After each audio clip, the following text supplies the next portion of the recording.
Hello and welcome to the Macca's Talk Hockey podcast, the podcast where me and my brother Charlie and our good friend Dan talk about English ice hockey, specifically the NIHL. And we have one more week remaining. It is the Coventry playoff weekend. The four teams have been confirmed. We're going to go through our predictions, which we made to see who got to Coventry. But yeah, one more week left, Dan. I know. I say it every year, but I can't believe how quick it goes. Yeah, it's nearly time for the summer again. Nearly time to look at all the news, what's happening around the league again. Signings. Um, but I'm sure it's going to come around quick, the new season. But we've got one more weekend, the biggest weekend of them all, the best weekend in hockey, and I'm buzzing for it. Yeah, we do have the Stanley Cup playoffs. I know Charlie's Ah, excited for that as well. Coventry's better than the Stanley Cup. Coventry is better, Yeah, but the Stanley Cup playoffs gets dragged over a couple yeah. months, so at least we've got that to That keep us. starts on the Cov weekend, I think. Yeah, Stanley literally Cup. on the Saturday. Yeah, yeah. So, So that'll be the but evening sorted after the games. oh, if Swindon gets to the final, I won't be able to sleep. So, Charlie, how are you feeling? Yeah, Happy? good weekend. Happy, um, confident, and excited. Back Yeah. to back seasons. We'll get to that in a second. But yeah, if you don't know, I don't know how you don't know. You must be living under a rock. But Swindon are playing Peterborough in the first semi-final and Leeds against MK in the second semi-final.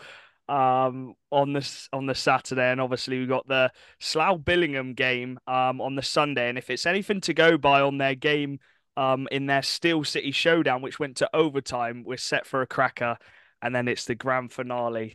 But yeah, we're a few days away from that. I think me and Dan are going down on the Friday. Obviously, my mum and dad are as well. And then Charlie are joining on the Saturday for the weekend, staying over with Dan, I think. So yeah, it's excited. So the four teams, as I mentioned, Swindon playing Peterborough, Swindon top in the group, and then Leeds top in the group playing Milton Keynes. Before we quickly get into that, a couple newsy bits. So the stream, if you aren't going, because it has sold out, it's £56 on a bundle at the moment, which is actually quite good. £56, you get all four games. So that is very good. Very good value, I think, Dan. Yeah, I mean, as long as the stream is Yeah, obviously up and running, that's the main thing. But yeah, I mean, if you can't make it to the game for whatever reason, gotta or get you the were a stream. bit late to get tickets, then yeah, I would definitely recommend getting the stream. It's going to be games that you don't want to miss, and yeah, they're going to be very, very good. Yeah. And then the other bit of news, some news coming from Romford. Adam Leishram will not be returning for the Raiders next season. And Charlie, it's fair to say, for a, for a first season of player coaching, I think he managed to get that Romford team in a much more competitive season than well most people thought. Obviously making that final and qualifying for playoffs and running Milton Keynes right until the last as well in that playoff run. Yeah, I thought did a good job. I think from what I've heard, they didn't have too long to sign a team as well. Yeah. And then the one thing I'd expect for Leishram is good imports, and he didn't really disappoint on the import front.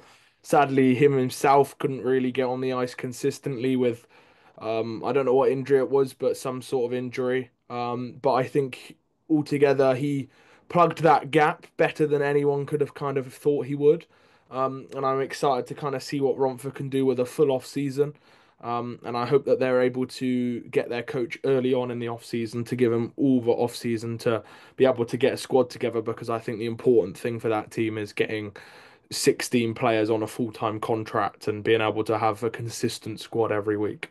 Yeah, I think yeah, like Charlie said, Dan, if they can get a coach in early, and I think they've actually mentioned we're not going to keep you waiting around. We will have a coach ready. It then gives them a long off season to re-sign to get the players, and if they've managed to do that last season with not much time, if they can put more time and effort into getting more players, maybe you can persuade another player to come over because you've got that time to do it. Who knows who the player coaches will be? We've obviously had our little, if we were going out there, predictions on who it might be. It could be a full-time coach, could be a player coach. But they'll get, the main thing is they know they're back next season. They'll get time to get a team together. Yeah, I think one of the big things that Lathram's also done is he's managed to really change the identity of that team. Yeah. Like in the little time that he's been there, he's fully. Obviously, I know they're under a lot of pressure with, like, obviously they were going putting the club up for sale and stuff like that. There was a lot of talks about that. But what Latham's been able to do is he's obviously, and the volunteers as well, they've made that club into an attractive club to play for. They've really turned it around this season, and I think it won't take much to find a coach that's going to be able to fill in that role, because I think Romford is a very exciting, Attractive place now, yeah, yeah. it's an exciting role to take up, because there's a lot of, you've got a lot of potential in that club. The fan base has grown massively this Yeah. season. The volunteers have done an unbelievable job, and they're definitely going to obviously keep up with doing that. And I think Romford could be a very dangerous team to play next season if they can play their cards right, because that rink is hard enough as it is. If they can get a really solid team in that arena and get the fans buzzing, I think that will carry them through, and it could be a very tough team to play. Yeah, I agree. Positive for Romford, and I know their fans, after speaking to a lot of them on the Sunday, yes, they were a bit disappointed they couldn't make playoffs, but they're just very happy to have had the highs they've had this season in making that final and qualifying for playoffs.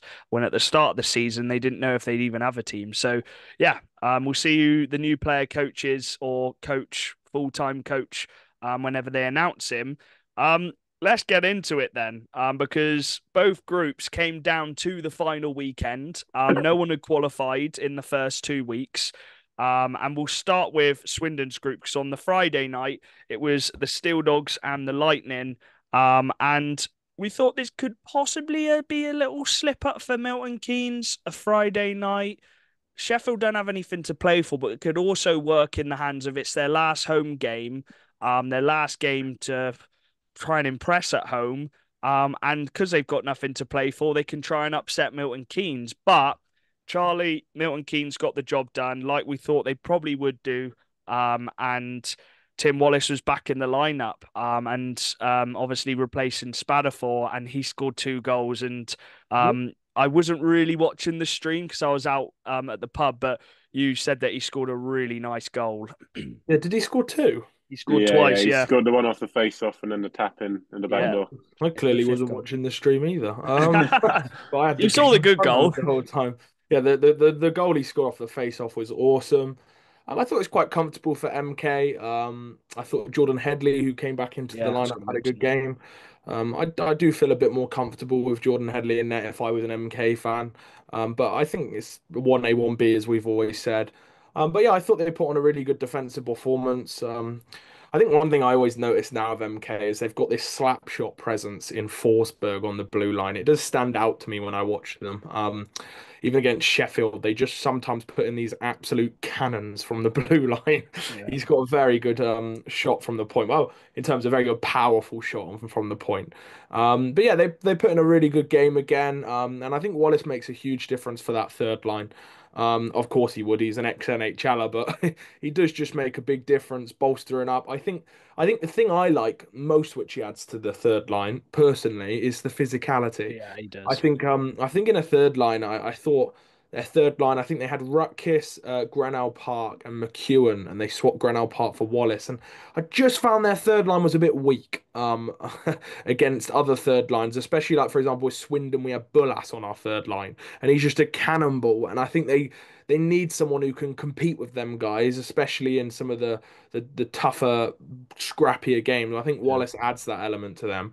But yeah, really good performance from MK, and they didn't crumble under the pressure. They got the job done, which is exactly what they needed to do. And for Sheffield's point of view, it's a disappointing end to the season, but there's definitely more to look forward to in the future. I don't think this is the end of Sheffield. I think it should look upwards. I think they should improve next year.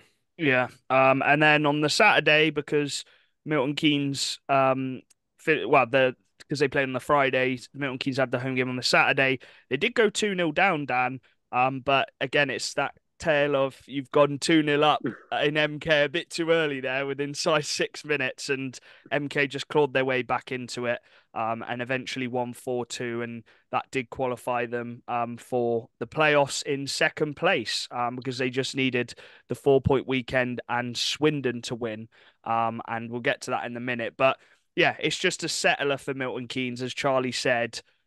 They're finally qualified. Like they are the most pressured team because they got the most fans. That is going to be more pressure. All the fans around them look to Milton Keynes because they have the best players. We know they have a bigger budget. They've got a brilliant supporters club which funds in a lot of money, and their expectation minimum every season you have to make the playoffs, and they did do it this season. So you've got to say fair play. Yeah, I think at this time of the season is normally a time when you see MK crumble the most. But this season, we've been saying all year, it just seems like a different character around that locker room this year. And it just seemed like a different team. And it sort of got to the playoffs, and you see them playing. I know against Romford, it sort of looked a little bit shaky, but they got the job done. That's the main thing that counts. That's what we said. They got the job done, and we've been saying that all year. They've been getting the job done. I think they definitely were under pressure because of how their league went. They didn't obviously get a cup. They didn't get a league, and the last thing was the playoffs. But it never really after that first weekend. Sort of obviously Swindon was a tough weekend, but they managed to get enough out of that to obviously get them through. You got the point. And then they got a Sheffield, the Sheffield weekend. They just looked confident. I think the Friday game helped MK go into obviously their home game, because it was such a They were never sort of losing at home, were it they? was such a confident win in Sheffield. Even when they went 2-0 down, it didn't look like they were going to be phased by it, and obviously they weren't. And once again, they just got the job done. Yeah. The top point scorers for MK then in playoff point scorers. Norris at the top with 12, who I think is we've seen the best version of Norris. I know he got sent off for being silly against Swindon. Lost his head there a bit, but he has stepped it up in playoffs, and then no brainers who's second and third. Ross Venus, Jordan County, they're going to be your main guys if you want to win this playoff championship. So, yeah, Milton Keynes go through. And then the other side of it, the Swindon Wildcats, Saturday night, a little bit of pressure. I can't lie. I was a bit nervous because Romford are the team where you just don't know. They could win a game 8-7. They could get beat quite comfortably, and concede a lot of goals. And they opened the scoring on Saturday night. And Shaw Miller scored. Big game, Shaw Miller. I still think he's the best forward in the league. And he opened the score in a nice bank, but it was a quick response, Charlie, straight away. Sorry, straight away, just over a minute. Aaron Now, who I think has probably been Swindon with Wells, probably been Swindon's best player in playoffs, and Malazinski as well. But that top line doing the business, getting that goal straight away. And I think Now has led by example with Swindon. He scored a lot of big goals. No, I think our experienced players have really led by example this playoffs, and we have got a lot of experience in our team. But I think Nal and Malas being probably the two most experienced in the team. Yeah, Yeah, I would say and the they are both eldest. of them now. Now we've had Lids retire and stuff. Not oh, he's back, but you know what I mean. He did retire, He but did he come retire, back. yeah. He doesn't But know what retire means. yeah, I think Malas and Nal have really stepped up. I think they're our top 2 point scorers. I think Nal's joint with Britnell, and then the goat sat on the top, with Thomas. But no, it's been good to see the whole team contribute and just the whole team chip together. Even for some reason I'm thinking of the MK game more than the Romford. Just Wales' goal stepping up. But who did score the goals against So Romford? so it was 1-1 after the first, Yeah, it and the was. second period was just absolute domination from the Wildcats. They got that Hmm. early goal. Chris Jones tipped it in from Britnell.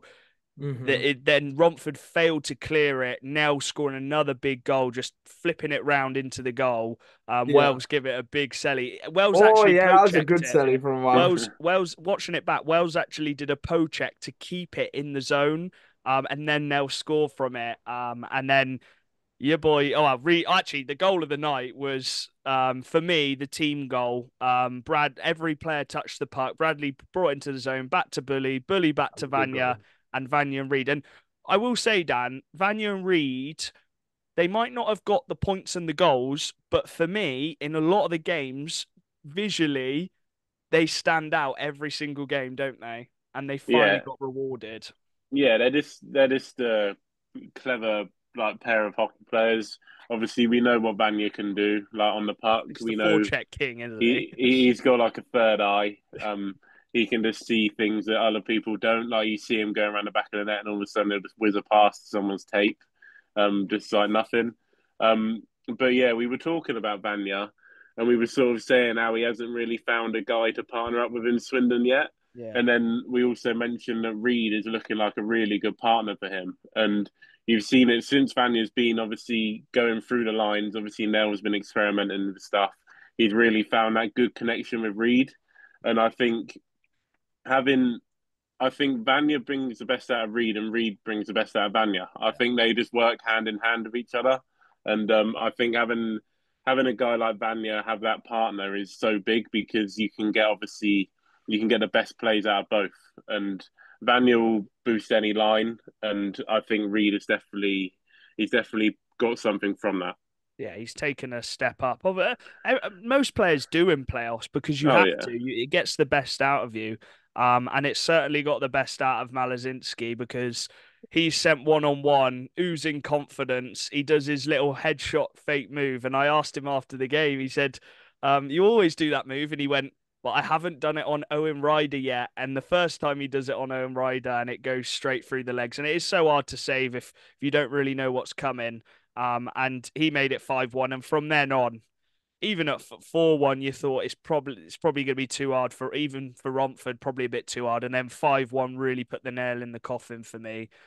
They scored that power play goal, Charlie, quite early into the third, but the way Swindon have defended and played so hard in playoffs, they didn't really generate too many other big chances. And then Bricknell just went, he got a penalty, which was not a penalty. And then he come out of the box and just absolutely clapped one top corner straight in front of us, and that was game over. But just for a game which you needed to win, we didn't go behind.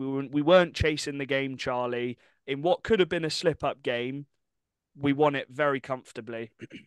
Yeah, I've been really happy this season, to be fair, with the team. And we've really been strong in playoffs, and I've been really proud of the boys just for digging deep through playoffs and in games like going 1-1 into the second. We just don't panic. We haven't panicked so far, and we'll see what happens in Coventry. Coventry's a one-on-one A different knockout beast. tournament. Like anything can happen. That's fun. And who knows who will win, but I think we've done everything we've needed to in the group stage, and I think we've outdone expectations which people would have put on us. We've done 6 out of 6. The last game was a nothing game really, but yeah, I think for Romford as well. I could speak about Swindon all day, but I think for Romford, I just think they just lack that bit of depth at the end of the year. I said it when I was talking about Leishram. I think credit to the team and where they've got, but some of their top end players are burning out. Like it does happen. Like Miller and Shufat have played a ridiculous amount of minutes this year, I can imagine, and TJ as and they're well. relied on so much, and mentally and physically, that's a draining task to take on, and they need a third line of consistent players. Obviously Briggs did the stupid thing on the Saturday. It was a silly thing. I think he lost his head. It's hopefully he can learn from that in the off season and not do cheap shots like that again. That was Um, very but dangerous. they've got Buccaneers playing, and I think they had 4D. They were rotating. They didn't really play Nixon on the Saturday. Like you're not. It's going to be very difficult for you to qualify for playoffs playing with 4D and a very heavy top six team. And so I think they've got to look out for that depth. But like I said at the start of the year, it's difficult to sign the depth when you start signing players very late on in the summer because you didn't know whether you'd have a club.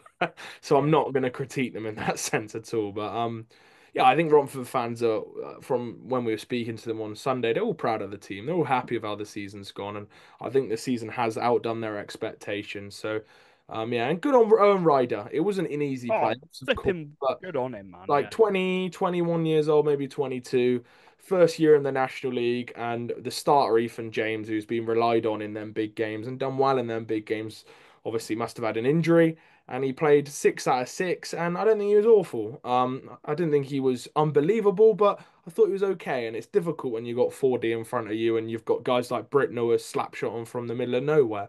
Um, and so yeah, good on Ryder. Shout out to him. I think he can hold his head high. It's been a great year of experience for him, and I think I can definitely see him having that future as a backup in the national, but a backup who plays games. I can see him getting minutes in the national, and someone, as he showed, you can play him against maybe some of the lower end teams, and he can definitely backstop you to wins. He beat Bees, I think, 3 times. He had their Yeah, he number. didn't lose against bees. Yeah, good on him. Shout out to him, Ryder, and then shout out to TJ. Yeah, TJ had a good playoffs. Yeah, on knowing Ryder. Imagine you told him, right, at the start of the season when he was playing for, I think it was Invicta, was it, in the national Yeah, and one? Victor. Yeah, Oh, by the way, Owen, come the end of the season, you're going to play all six playoff games for the Romford Raiders, and you're going to run Milton Keynes right up to the final week. So I don't think you would have expected that. And Swindon, because we weren't technically qualified. But yeah, the Sunday game we'll brush over it because it was a dead rubber game. It was one of them where it would have been nice for Romford to go out on a win for their fans because they did have quite a good attendance for that game, over 800. And then for Swindon, it's just about keeping the momentum, no injuries, nothing silly, but also 6 out of 6 wins is very, very good. And that's exactly what we did. It did go all the way to penalties. Um, Big thank you to Romford and the stream team for letting me come on commentary again. I love commentating. I love commentating with Matt. I think we bounce off each other quite well. And a little stat, Romford, right? The last time they went to a shootout was in the playoffs last year. They played Swindon, and then they come to this one and they played Swindon in the shootout again. So that there was a year difference between both of those shootouts. I know this one didn't actually mean anything and last year's did, but that's a funny little stat for you. But yeah, Glenn Billing got the winner one, and Tyler Perry, I thought, had a really good game as well. 40 shots on him. He saved 37 and all four in the shootout. So yeah, Dan, anything to add on Swindon? Obviously, we'll go for the previews of the Coventry in a minute, but anything to take from this weekend? I just think Swindon are playing really good hockey right now. I think they're playing the perfect way to carry themselves into Coventry.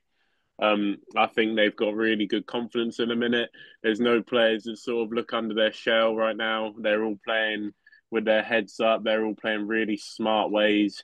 The defense is looking solid like they have all year, and I think they're definitely going to be dangerous going into Coventry because of that defense. When you go into playoffs, it's all about having the best goalie and the best D. And if you have the best D, most likely your goalie's going to be on top form as well, which Rennie has been. And yeah, so Swindon are definitely, I would say, Swindon are definitely looking more confident going into this Coventry than they were last. Yeah, 100%. And if we're looking at the standings, then obviously Swindon, MK, Romford, and Sheffield. I got that one right. Get in. Predictions on that group. I got that one bang on. Charlie and Dan obviously went with Romford to make it. One thing I will quickly note before we move on to the other group is it would have been interesting if Romford had a full team from the start of the playoffs, because I remember they went into MK away with 4D men and 10 forwards, one of those forwards being a youngster from the Buccaneers. No captain. Yeah, if they'd have gone into that Milton Keynes and yeah, and Ryder was in goal as well. So if they'd have gone into that Milton Keynes weekend with the full team, who knows? But what's the saying? If your nan was had wheels, she'd be a bike. So right into the second group then. And oh boy, this was more tense than the Group B. Let's just say that. So there was many different ways this could have gone. So the easiest one was obviously Leeds. Telford were out. So we won't touch on them too much. Well, we will when we talk about the whole game. But Leeds just needed, they were like Swindon, they needed one win. They topped the group and they're through. And that's exactly what they did on the Saturday with just a Leeds night's performance, Charlie. Against Peterborough in Peterborough. Mhm. Beat them 5-1. And you just got to say fair play. Limiting Peterborough to one goal, and that was with 8 minutes to go. Yeah, Finn Braden with a couple, Barron, Bonili, Brown. Just that's what they do, isn't it? And that qualified them. And there would have been pressure on them if they hadn't won on that Saturday. I'll be honest, I'm surprised they won on that Saturday so comfortably. I didn't You predict that. thought Peterborough would win that one and Leeds would have to win the away one. Yeah, I really thought Peterborough were going to win that one, and Leeds just yeah they don't leave it to one games. They get the job done early. They're a team which doesn't leave it to the last game. They did it with the league as well. They did it a couple games before. Yeah, they're just relentless. We say it every week, but they are just relentless, and they definitely got one up on the Phantoms there. Phantoms have won their other two home games, and they seem like they had a bit of a fortress at home. They beat Telford by a couple and Hull by a couple at home, but not on that Saturday for Leeds. Leeds had different ideas, and if you can win in Phantoms away in playoffs, you're a flipping good team. Yeah. And yeah, fair play. And Sam Gospel, one goal conceded in Peterborough is disgusting. I think I saw something like 42 out of 43 saved. He's gross, man. Like the guy when he turns it on is the well, the guy is the best goalie in the league. Whether he turns it on or not, he can be half asleep and he's probably still top half of the goalies. He's phenomenal. The guy who I'm gonna point out, who is just on a heater points wise, and I can imagine just big games. Dan, we've mentioned him so much, so we won't go on about him too much. But Bissonnette, 17 points, 5 goals, 12 assists. He is just playing ridiculous at the moment, and this is the time where Bissonnette comes alive, isn't it? 3 assists on the night. Um, He's won it before. He's won trophies before. They've won the double so far, and they're trying to make it a treble. And it, Bissonnette is just that guy. Bissonnette loves being on a winning mentality team. Yeah. Like the guy just loves winning. He just thrives off winning trophies. And yeah, if you want a guy that's going to put his all into winning a trophy, it's going to be Bissonnette. And playoffs is just it just brings the best out of Bissonnette. And it's almost Bissonnette is one of those guys you almost sign for these moments. Like you sign him for the impact that he makes in playoffs, the impact he's going to make in these big games, because he never seems to miss a beat ever. Whenever the game is obviously a lot of pressure behind it, there's a big reward at the end of it. He always seems to show up, and that's one thing about Bissonnette. He's so consistent with how he plays, and we've always said he plays the game at his own speed. He doesn't feel pressure, and he's going to be such a big piece to that Leeds journey into Coventry. Yeah, 100%. And then we'll go on to the other game on Saturday. We'll do it day by day because it makes it a bit more tense going for it, even though it's happened. But just an absolute bonkers game. Hull Seahawks at home against Telford. Hull needing to win both games really to give himself a chance to go through. The Telford Tigers, for some reason, well, not for some reason, they're just good at playing in Hull. They've always managed to get results there over the last few seasons. It's one of those teams where Hull have a bit of a. I think Telford are Hull's bogey team. I think that's fair to say. They slip up quite a bit against Telford, and Telford took a 6-3 lead going into that third period with 10 minutes to go, and yeah, 6-3 down, and just the whole Seahawks, man, just they they, they they've done it all season in these games. And Charlie Svet gets one. O'Neill then gets one I 20 jinxed that seconds game. later, and Lee Bonnet with another big goal ties it up to make it 6-all, and they're going to overtime, and their playoff hopes are still alive. Yeah, yeah, Telford are probably the one of the best teams I've ever seen who have only won one game in the playoffs. They really they've had a very competitive run in the playoffs. I think every game bar. They've been a bit unfortunate, I'd Yeah, say. yeah, they just haven't been able to really finish games out. Like like in an Yeah. honest way, I'd be critical and say they should finish a game out when they're 3 goals up. Yeah, no, it's I true. know Yeah. Hull are extremely good, but I think Telford fans would agree, and I'm sure I didn't watch the game, so I can't judge. But Hull are the best team at putting themselves in a difficult situation and then climbing their way out of it. Um, they're very good at that. But that's also been their downfall in playoffs. But in this game particularly, they've been very good. And probably the thing I wanted to mention is Corneal is the best penalty shot taker in the league, I think. Yeah, He's he is. flipping unbelievable. if there's a penalty shot, I would love to know his percentage on penalty shots, but he Got to seems be over 50%, yeah, surely. he's phenomenal at penalty shots. He always waits till the last minute and then puts it in an open net normally. But yeah, and then Sobchat with another hat trick, just Ugh. utter phenomenal. He's proven me wrong in playoffs. I didn't think he had a gear to go up, and somehow he turned into Svek and scored all the goals. Especially without Bobby Chamberlain on his line. And yeah, I think for Hull, they definitely had an entertaining playoffs to say the least. They were involved. They were close in every game bar Peterborough away. They lost to Leeds by 1 goal, beat Telford on a shootout, lost to them by 1 goal with an empty net. They basically stayed within 1 goal in pretty much every game. And yeah, they love to score goals and they love to let in goals as well. Yeah, I think I said this to Charlie downstairs, Dan. The main takeaway we said um, before when making the playoff predictions, I did think they'd outscore their problems, and I put them to go through just over Peterborough. But it's just shown you cannot outscore all of your problems. It might work in some games. It showed in that game against Leeds. They just did it in overtime. This one, they've just won it on penalty shots, but the best teams are built on that defensive core in the way this league is set out now, the level which it is, and the three best defensive teams are the three teams at the top of the league, Dan.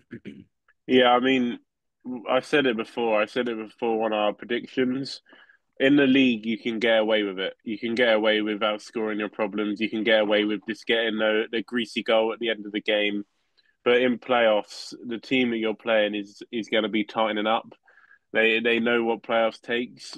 Obviously, Telford got to Coventry last year. They didn't get there for no reason. They know how to play in these situations.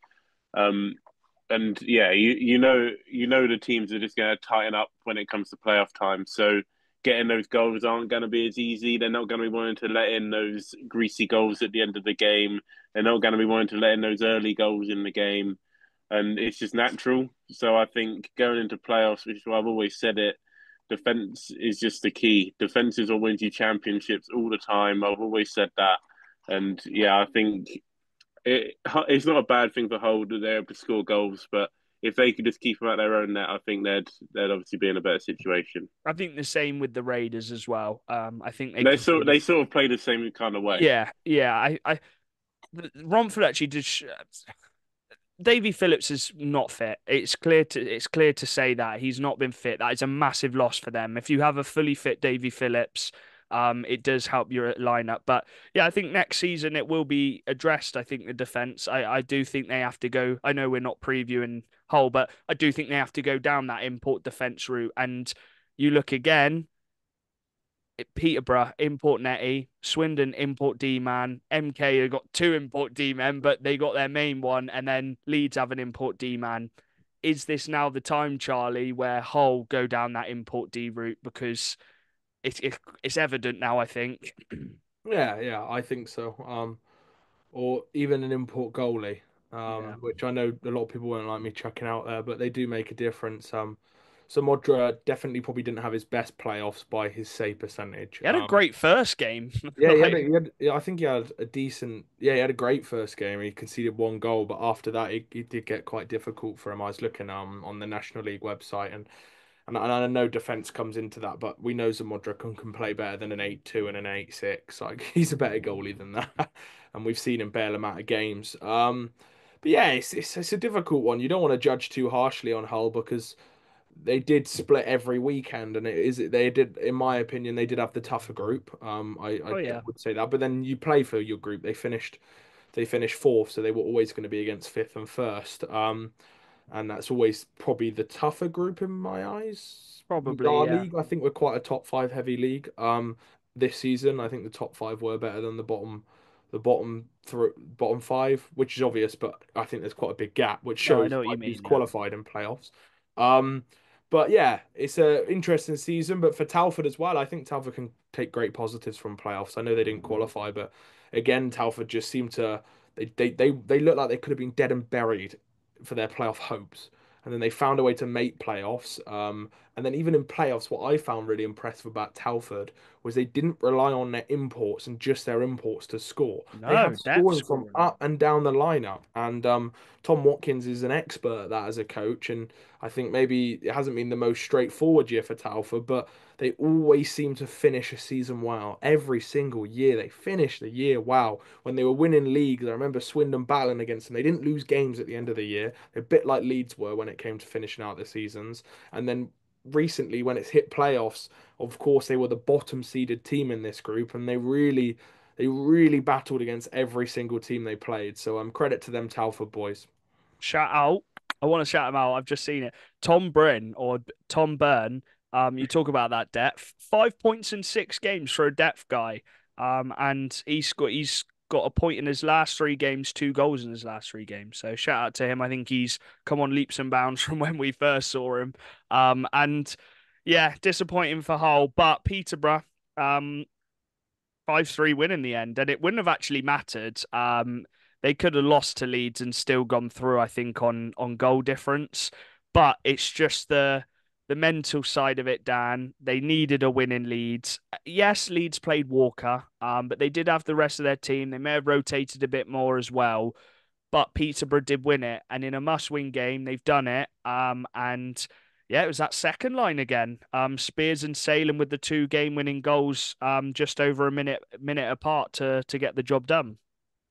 Yeah, it going into Leeds, it's always a sort of lottery. You don't know what sort of game it's going to be like. But Leeds always seem to sort of play to any game that they come across. But what Peterborough needed to do is they needed to go into that rink to get. They needed to get a bit of like they need to lock it in. They didn't want it to be relied on another game. They just need to go in there for a bit of security and just win that game. And obviously, Leeds have done it. Like you said, they probably did rotate a lot more players than normal. I heard the Sort of, fourth line played quite a bit yeah. as They well. they didn't want to obviously overplay guys in a game that they didn't need to. But for Peterborough, it's still a win. A win's a win, and it's an important win. And just doing that, like I said, it's in their hands. Then, like their Coventry hopes is in their hands, and they don't need to rely on the other game to whatever happens with that for them to move on or not. And I think as well, going into Coventry, you need to have that winning mentality, and I think getting that win in Leeds is also going to be good for Peterborough because it's just a positive. Like it's always positive just finishing your playoff group stages on a win, going into Coventry like that. So that'll give them a little boost. And as much as it was a nothing game, it was also an important game. Yeah. Hayward as well played his last home game. As well, they gave him a Lots nice of little sweets, yeah, flipping out so that many sweets. that ice was covered in chocolate and sweets. Hopefully, no, I'm not. I'm joking. I was gonna say hopefully they eat them all. So they're not ready for playoffs. They probably will, um, and they'll probably still do well. and they'll probably still win it all. But no, it's nice to see the all the players giving the little stick lift for Matt Hayward as well. The other game which didn't mean anything in the end was just 9-7 to Telford. Just a bonkers game. One of them where I think in the back of their mind they know that Peterborough are winning, so they need to try and outscore them. And in the end, it went the other way, and Telford won on home ice. So a nice little end for the Telford fans, a 9-7 win at home. And as you said, Charlie, at one point in the season, I think they were 6 points behind Solway in that playoff spot, and they made that back on them. So fair play to Telford. And fair play, you boys predicted it. I think Dan got one wrong. I think you put Hull at the bottom, Yeah, I think which was I did.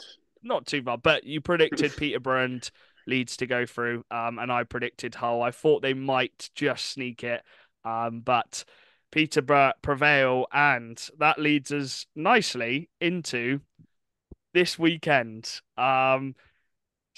Leeds elected to take the later game, and I'm happy they've done that because it means that we can enjoy that game after Swindon's game. Because I've said it on Twitter, even as a Swindon fan, this Leeds MK game could go down as an all-timer. We've seen at Coventry, it could be one of the best. We'll get to that in a very bit in a bit, because the first game is the Wildcats and the Phantoms, and I've said the Wildcats would have qualified, obviously, and I think we will go all the way. There's nothing wrong with a bit of confidence. Obviously, working with the team, being a fan of the team, knowing a lot of the players, but nothing against Peterborough. I think, as you said, you've always got that element of Slava in these moments. He knows how to coach it. He can coach from the bench as well. He can change it up from the bench. He'll have his way, which the players are going to set out. But I think there's only so much he can do when you've got this Swindon team coming at you who have much better depth, I think, than last season. The three lines are, in my opinion, like, well, four lines I think are better. They've played really well, and they've played together for the last 6, 7, 8 weeks now. And all three lines have been kicking. And I think you've got Bricknell and Malazinski, you've got that 1-2 punch. And I think that's so key. And for me, the biggest part is the D. And I, I hope this doesn't happen, but I don't see us having the start like we did against Leeds last year. I don't think we're going to concede 4 goals in 10 minutes. You've got Ryan Wells at the back.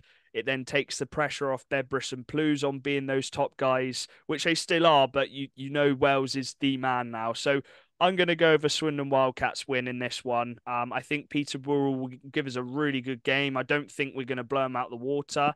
I said to Charlie downstairs, I think 5-3, maybe 6-3 with an empty net. But if I had to give a prediction, I've got to back the Swindon boys. So I'm going to go with Swindon. Charlie, do you want to go next or should I go with Dan? I'll go next. Charlie, Dan? I've been really impressed with Swindon. I've been surprised to be honest, which is good. I didn't think we go 6 out of 6. I knew we had really good depth, but our third line's been even better than I thought it would be. Malas has played better than I thought he would. He's been really good in this playoffs. Can we take down Slava in Coventry is another question. It's not an easy question. Slava, in my opinion, is the best coach in the league, as many have heard, and I think that's not an easy task. And his team is very tricky to take down. I think he's got a very well built team. Um, but I think we've done well against Living this year, and I'm hoping we can take him down. And I'm always going to back my boys, so I'm going to back Swindon Wildcats to go through. Because you did say when you did the original ones, you thought Peterborough will beat Yeah, I us. But did say after seeing us, Peterborough. has that changed your mind now? Yeah, I think so. I'm really impressed with us. I knew how good Wales and stuff were, but I just think as a team we've been so solid all around. But I said to Jack, I think it will be a 1 goal game. I think it will be super close. I wouldn't be surprised to see an overtime. Like I just think Peterborough. I personally think the first 30 minutes of the game will be really boring. I hope I'm not. I hope I'm kind of wrong, but I think Swindon won't want to have the start they had last year. But Phantoms love the fact that it will be 1-1 or 0-0. I think Phantoms thrive off of that. So I think it will be I think it will be quite a low scoring game. And I'm going to predict 3-2 Swindon. But I think it'll be really close, really low scoring. And I think it will be a battle of who can just take that one mistake which each team makes. Yeah, it's a bigger ice pad than both teams play on. It's not like Peterborough have this big ice pad or Swindon do. They both have fairly similar sized ice rinks, so they're going to have to do that now on the big pad. Dan, over to you then. What are you expecting from this game then? Um, I do agree with Charlie. It's going to be low scoring. I think both teams are going to be able to cancel each other out very well. Um, Swindon through the league have had Peterborough's number. They've seemed to play really good against Peterborough. Obviously, I haven't been to Peterborough away, but I've only seen Swindon at home, and they seem to have played really well against Peterborough. Um, Peterborough have got some pre hot players right now in playoffs. You've got obviously the likes of Ferrara that we know what he can do in Cov. You've got He's the Huth, big game player, who's isn't he? been unreal in the league. You got Lackinen. I'm yet to see him in Coventry, but I can Well, he imagine what played he's going to for be. Cov, didn't he? Well, So yeah, I can imagine what he's going to be like in Coventry in the big game. You've got a player like Salem, who just turns up for those games, and I think I'm going to stick with what I always said: is the defence wins your championships, and Swindon, I think this year has been the reason for their success and how well I've done in the league is because they've been able to keep the puck out their net, and I think Rennie, when you support him, he's very hard to beat. He's probably one of the best goalies, I'd say. And I think this Coventry is going to be coming in with so much confidence in his D, and I think Swindon are going to take the win. Oh, okay. So you Yeah, both. I'm gonna go with the Swindon win. I just I'll think the ask then. defense is Has it been impacted slightly on the way we've played in playoffs? Because we've had parts during the end of the season where when we've been chasing those games, it's not quite we've not quite played that way. But um has your prediction been impacted slightly from the way we have shown we can play in the playoffs? I wouldn't say mine as. I think the way you came into the playoff group stages, I think that's what sort of swung me my way because I think the way that Swindon were playing is a very confident style. And I think if I was a Swindon fan, I would feel very confident in my team going into Coventry the way they are. So I think when it's mattered, I think Swindon have really turned up and shown what they can do. And I think the big players now, I think you've got some big guys in that team that really want to show what they can do, and you've got guys in that team as well that just want to win it. And I think that's a great mix of players in that locker room, and I think that's really going to push you into the final. I think it's going to be a great depth battle, though. Oh yeah, it'll be a Peterborough coaching battle for sure, Peterborough 100%. this year's different with I haven't mentioned this. Peterborough don't have any injuries. Last year they had injuries going into playoffs. This is a full fit Peterborough team who can run those four lines. They don't have Kinniston, I don't think, 'cause he's with the under He's on cheap, 18s. yeah. But that is a bit of a loss. But I think even like a player like Connor Glossop, who comes in and just works his ass off on that fourth line. So I think it'll be a really great tactical battle. Also to remember, Swindon do have the home advantage, so we get that final call on line changes, etc.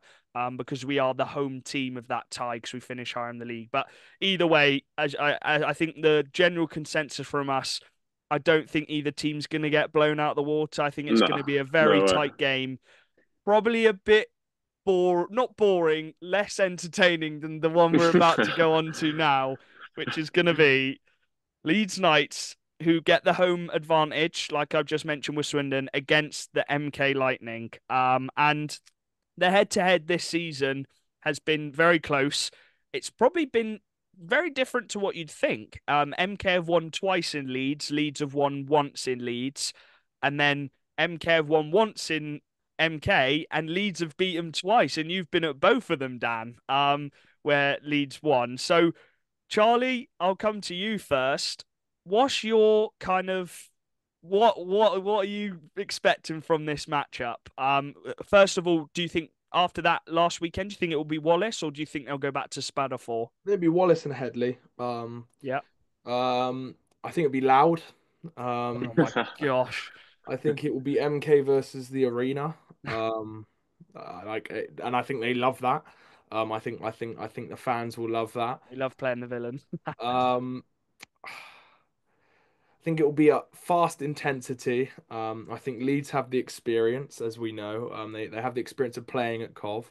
MK have some very experienced players. In terms of they played at the highest level. Genius, Cam. For me, I'm never, as well as everyone knows, I'm not MK's biggest fan. Of course, they are the villains of the league, and people like to go against them. But I would never doubt against Leeds. I've said this the whole way through playoffs.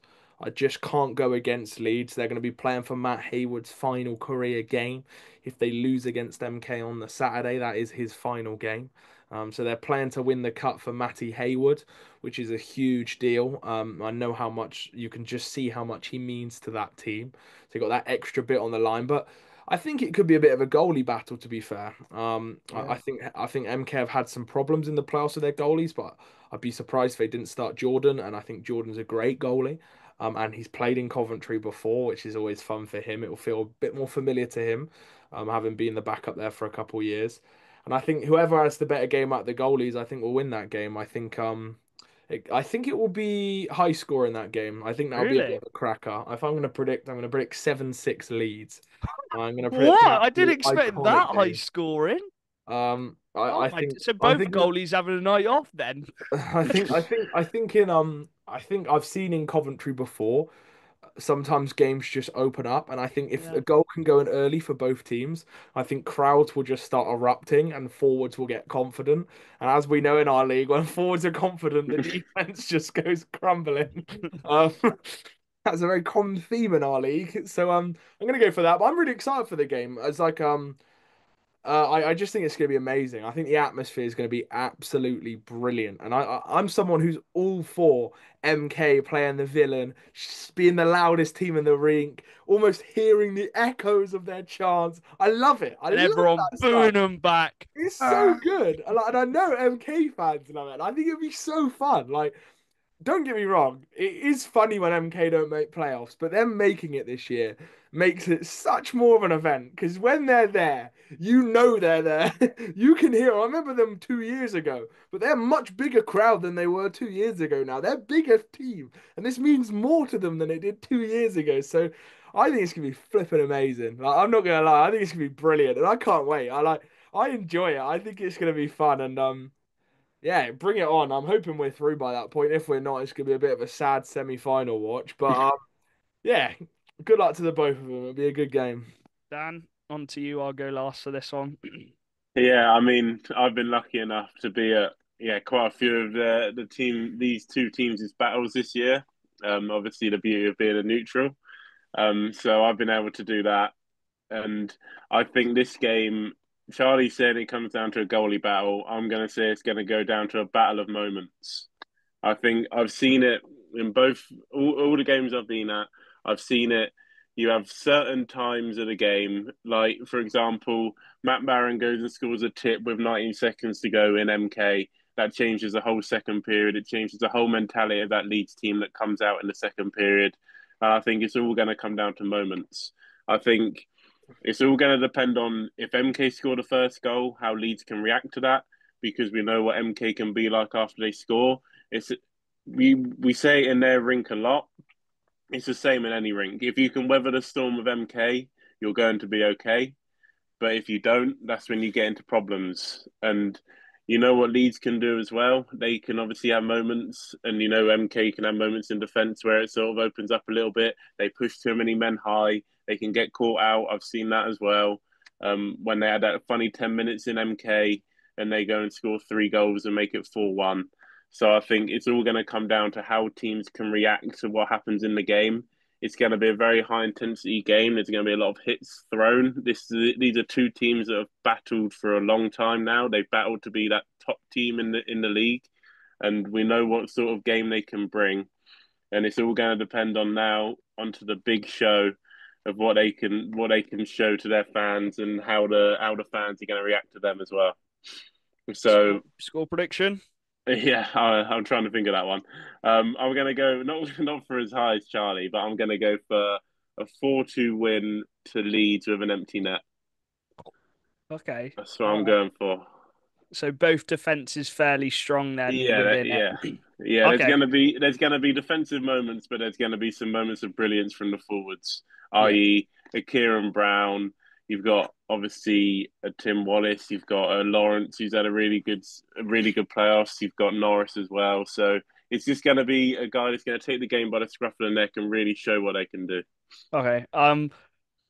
Yeah. I think Leeds have been in this position before. They then add someone like Bissonnette, who is going to ooze confidence on that big ice pad.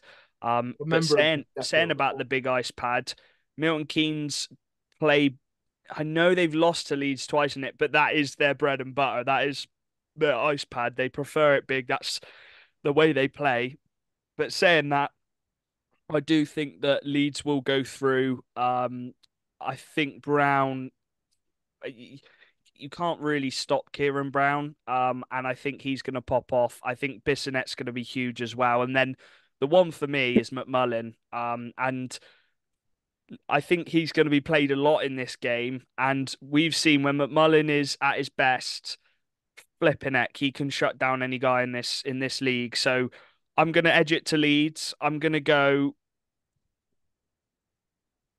4 5-4 leads. 5-4 leads. I don't think it will quite be as high as 7-6, but I'm gonna An go overtime or 5-4 regulation? leads. I'm not gonna go with an overtime. No, I think they'll Or be able to defend it an out. overtime would be unreal. Oh baby. An overtime MK lead. Oh, but just saying, if Swindon goes overtime, I might pass Oh. out. My heart will be in my mouth. That will be absolutely horrible to watch. So, I think Leeds just edge it, but you just, as you said, Dan, it's going to be about those moments within the game. There's so many big players we can highlight on each team, which can just produce a moment. But as you said, the goalies have to be on it, and I think I just trust Sam Gospel a bit more in that net. So I've got Leeds and Swindon. Charlie's All done got, the same. pardon? We've all got the same. Oh, we've all got Leeds, That's Swindon, and boring. the final. Oh, how boring. But no, it should be a cracking weekend of hockey. That is Um, boring. and yeah, we'll get to our ones to watches for each team then. Peterborough Phantoms. Who should we go for with Peterborough Jack? Um, Peterborough Phantoms against Swindon. I'm gonna go with I'm gonna go with Hayden Levine. I think he's an import netminder. He's the first import netminder we've seen at Coventry for a long time since. Oh, who was the last import netty we've seen at Cov? Johnny? Is it Odrobny? Headlos? Who was last? Was it Would have been Odrobny or EPL. It Headlowski? has to be EPL. So Who whoever was was the at last? It EPL. was MK with the winners of the last EPL. So it's got to be Odrobny. So Yeah. Odrobny was the last import netty we've seen at Cov.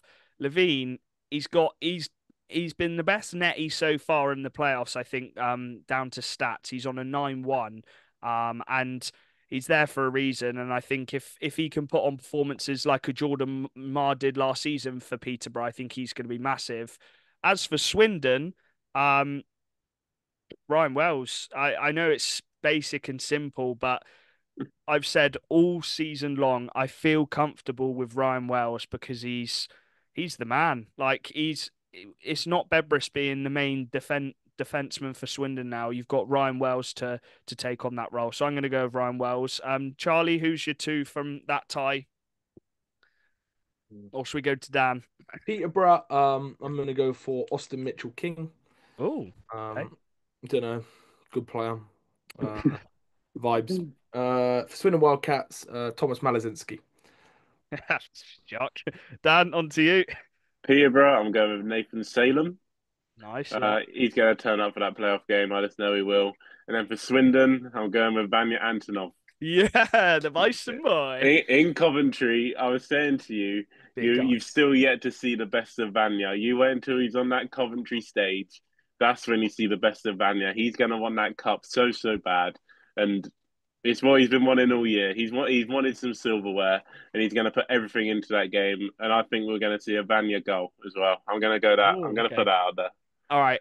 Leeds and MK then. I'm straight up. I've said his name about 50 times. Matt Bissonnette for me. Big game Bissonnette. He's the guy. I'm gonna go him for watch for Leeds. Then for Milton Keynes, I think it's the one you said, Charlie. I think Jordan Headley is massive. There's been a bit of goalie not trouble, but that little bit of uncertainty on who was going to be the starter, but I think he secured it after last weekend, Headley, and I assume he's going to play on that semi-final Saturday game. So I'm going to go with Jordan Headley and Matt Bissonnette. Charlie. I'm going to go for Finley Braden. Oh, I nice. think Yeah. they're going to get a little bit depth scoring from Finn Braden. And for MK, it's a real rogue one, but I think Archie Salisbury's going to have a fight. Oh, Um, all right. That's weird you say that because I was going to ask you and Dan. We haven't seen a fight at Cov for quite a long time. So are we going to see a fight? I So think MK Yeah, who's is going we'll to going see to. it. fight? I'm going We'll to see a think MK are fight going to this go year. 2 or 3 goals down in the second period, and I think Archie Salisbury's going to batter someone in a fight. And I think that's going to fire up the MK crowd, and they're going to score straight after it. But I think Archie Salisbury I wants to watch, and if they're not playing Spanafor, he actually plays in their top, like it's a consistent D rotation, Probably be and with Nags, won't I he? like that because I always I quite enjoy watching his game. He's can sometimes be a little irrational, but he's a big hitter, and I think he'll like the stage, and I think he'll be desperate to drop them gloves off. So I want to watch Archie Salisbury versus what's the D man's name? Fugalis. Fugales. I want to watch Archie Salisbury versus Fugalis. That's what Oh, I want to mate, see, man. that would Or be Archie Salisbury sick. versus here.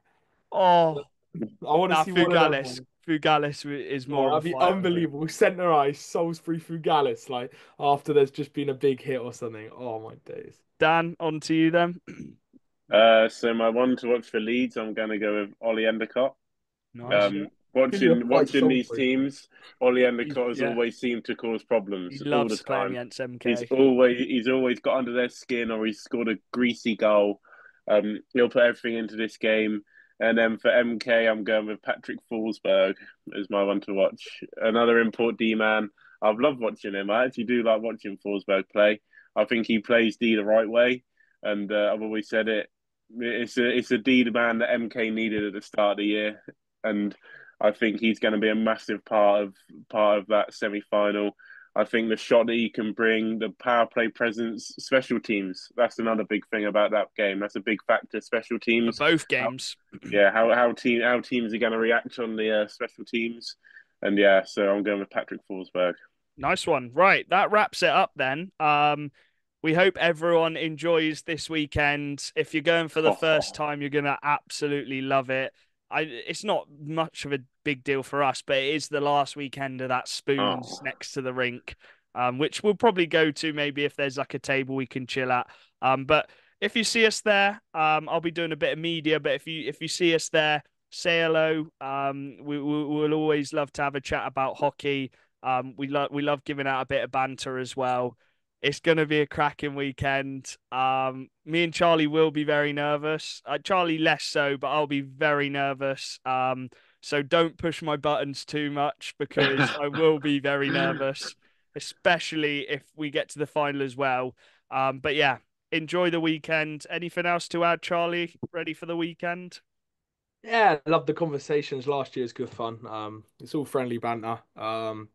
Come on the Wildcats. But yeah, I just enjoy having a chats with people about hockey. And if you watch the podcast, it's always fun to speak about. And shout out to the guy from Romford who said he bought off my TikTok shop. Shout out to you. Good guy.